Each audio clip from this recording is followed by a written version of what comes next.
Sally, thanks very much. Well, with me is Tom Jenkins. He's Chief Executive of the European Tour Operators Association. Tom, welcome to the programme. Good morning. Nice to see you. Sally running through some of the details there, but let's go back to the beginning, because we know this ban was put in place. Lots of criticism about why it was necessary, what the rationale was for it.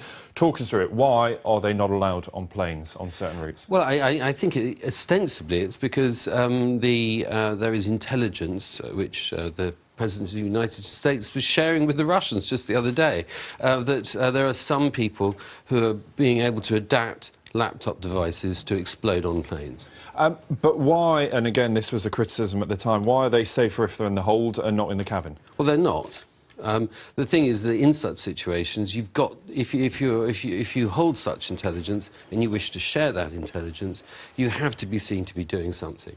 So this is grandstanding on the part of some governments, some agencies to say, look, we're doing something. We're not quite sure what it is because we don't know if this makes it safer, but we are doing something. Well, I think they're caught in a bind. I mean, they have that information, and as ever with such people, you've either got to do something or you're accused of ignoring what might be a problem.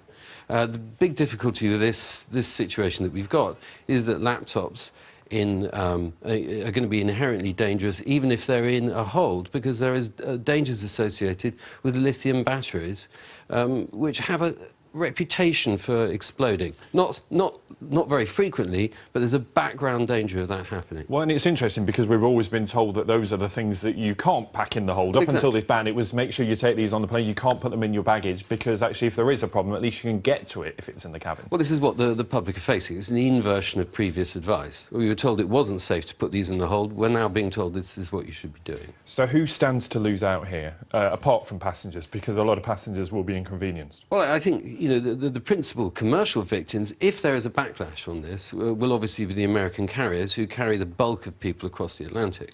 I think the main problem, I think the main thing to emphasise is actually we shouldn't get too carried away about this. Business people like to use their laptops on board flights. Not many of them actually use their laptops on board flights.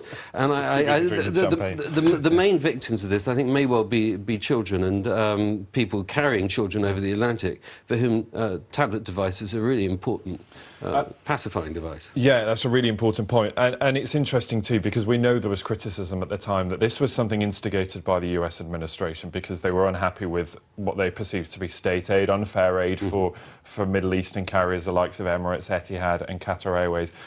But this would actually affect US carriers as well, so that sort of flies in the face of that argument. Well, it would. I think the main issue really that we're facing is that this is a huge switch of resources away from doing what they ought to be doing if they're worried, which is concentrating on individuals of interest, as border agencies refer to them, and concentrating on analysing abnormal behaviour amongst passengers towards blanket activity, which is very time-consuming and very disrupting. The other issue, which I think will start to come into focus now, is the fact that it's very strange that they do all the controls after you've left the aircraft.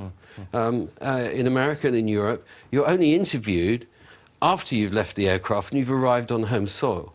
They would solve a lot of these problems if they started doing that before you got on the aircraft. But then that gets us into the argument, doesn't it, about who's grandstanding and who actually is making the statement about the security. Tom, we could talk all day about this, but time's against us. Tom, really good to talk to you. Tom Jenkins there, Chief Executive of the European Tour Operators Association. Thank you. Thanks. Lots